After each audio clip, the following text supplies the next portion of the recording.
Hello, today I'd like to share what I've learned about my DaVinci XYZ Mini W Plus machine and how you can get the software still and download a Filament hack or a firmware update that allows you to use any type of filament that you want. PETG, I think, PLA, stuff like that. I don't know if you can use the lightweight PLAs or anything like that. But this here, this machine, when it was sold, you had to scan like a barcode, and that barcode had small filaments, 600 gram filaments or something like that, and you had to scan those, and that's the only way that you could use this machine. But since XYZ printing or XYZ DaVinci is now out of business, there is now a workaround. So I wanted to share that workaround. So here we go. So what I did is I went into my Google and I said DaVinci Mini 3D printer software download, okay?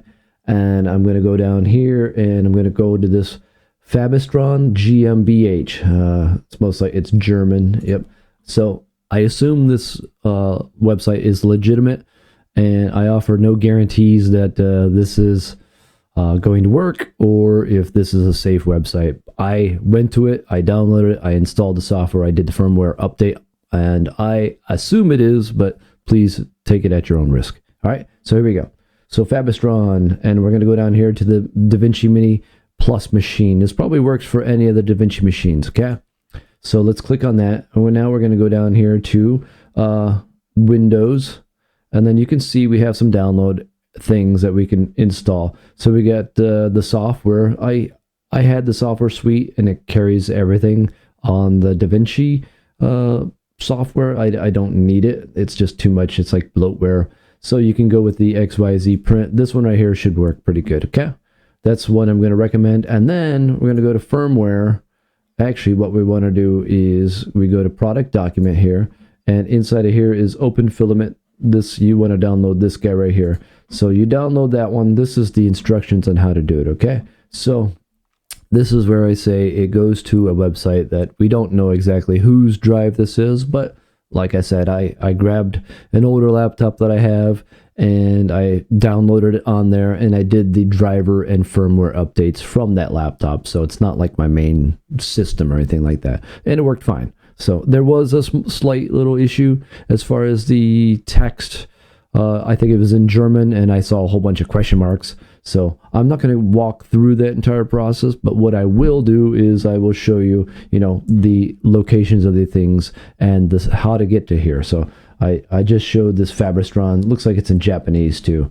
So, all right. So step one, software installation. So first you want to install the XYZ print beta 2.1.2. Okay. And here's that download, or from here, you can download. Looks like it's right here also. So now, once we got that, now we want to do the COM port confirmation.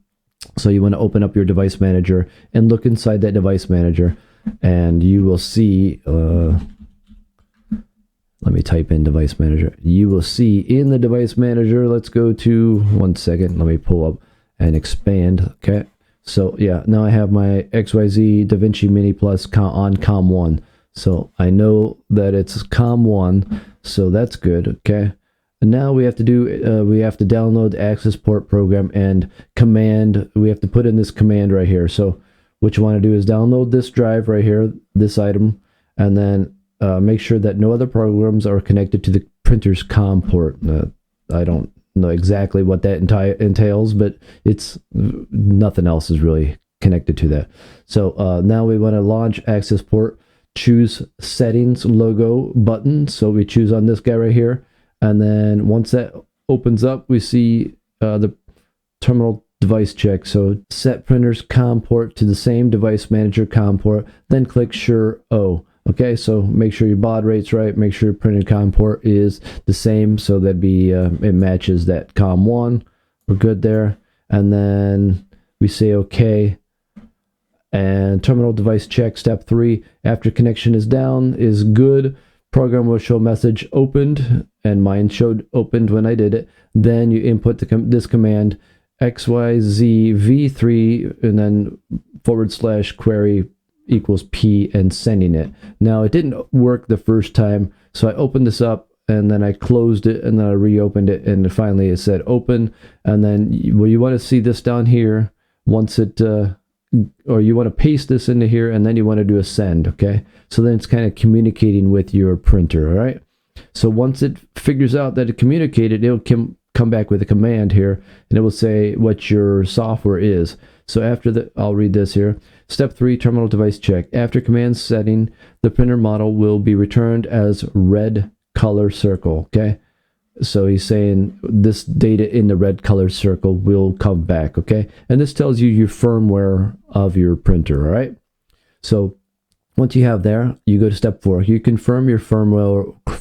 You confirm your firmware version, and after confirming the print model, check the corresponding firmware version program as sheet below and download it. I downloaded one of these, and I think it was this Mini W Qualcomm, and that one I installed. Then when I went to step 5, upgrade firmware. So launch the firmware version program and update it, and then finish. So this one had a little bit of all those question marks. Okay, the question marks made it look like it was written in a different language, which is probably written in Japanese or German. So no problem. So I went here, I changed the COM port, and then I saw that it was grayed out, and then I had to hit close, and then I reopened this guy and made sure everything was on the COM port correctly. This said COM port eventually, then I hit connect, and then I saw this number right here pop up, and this popped up, and then I got the button to say upgrade. I hit upgrade, and after several seconds, maybe 30 seconds, I finally saw the OK pop up here. So notice, please check, does printer reboot after, okay, and then we're in this process. We just flashed the firmware on the printer, and we don't want to reboot the printer at this time. We want to make sure this goes through. So this process should take about 1 minute. All right, if it takes longer than a minute, it might be like frozen. I was skeptical about mine being frozen. Like I said, it was question marks. And when I saw those question marks, I was like, oh, is this going to work? The second time I reopened it, I tried it. And once you hit this, then you'll see it does. Once you see this number right here, this is showing that it is recognizing that the printer is on and it's communicating with the printer. And then you should be able to hit that upgrade button. And once you hit the upgrade, then you should see the OK. All right. And that is it from this. All right. So these are the links. I would download this PDF if I were you. And that PDF is in product document. Okay. So that there allows you to get any filament, use any filament that's compatible with your nozzle and your printer. So you're not going to be able to use carbon fiber printing filament or anything like that. So yeah, I hope this was beneficial, and I hope it explained how to get around the filament hack. I know the little filaments they're 600 gram and they're very specific for this printer. So if you can get around that, by all means, this is the best method to do that. Other people have hacked the QR codes. They are able to use their spools with a QR code and get the filament to recognize that. But in this case, you don't need all that. You need to rewrite the firmware. Once you rewrite the firmware, you won't have any issues with the software at that time, and it will not complain or ask you about the software. And to prove that it's working, I'm going to go to my XYZ printing. So sometimes I seem to have an issue with this software. It won't recognize my printer. So I just got to keep clicking. And what I found is if I change the COM port, so I go back to my device manager and I can click on this guy and I can go to properties, port setting, and I can go to advanced. In here I can change my COM port to one that's not used. So 2 is not used. And now I say, okay.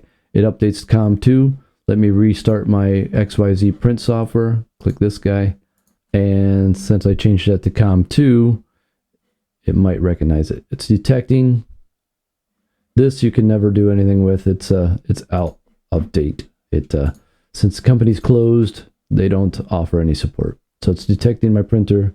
All right, I just rebooted the printer, and it is ready. and you can see this filament on here. It should go away in a second. So it's kind of as busy.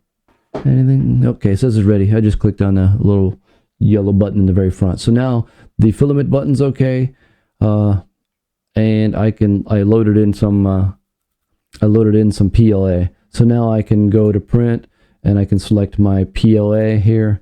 I could choose my general things like that, and you can throw in your item and start printing. So that's the software. The software is a little bit outdated. Oh, one other little issue that I have with this software is if I'd use it full screen, it doesn't seem to work 100%. So, but if I go to middle, smaller screen, now I can click that and choose what I want. So make it small and drag and drop, or you can load your files like that, import, and then yeah, it's pretty cool software. Hopefully this video was beneficial, and I hope that you can continue using your XYZ DaVinci items now that the company's out of business. Hopefully these links don't disappear.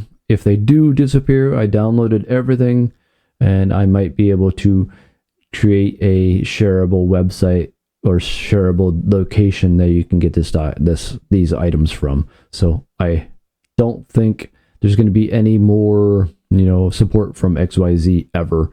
But yeah, this is the workaround. So hopefully this helped you out, get your machine up and running. And thank you. Like and subscribe.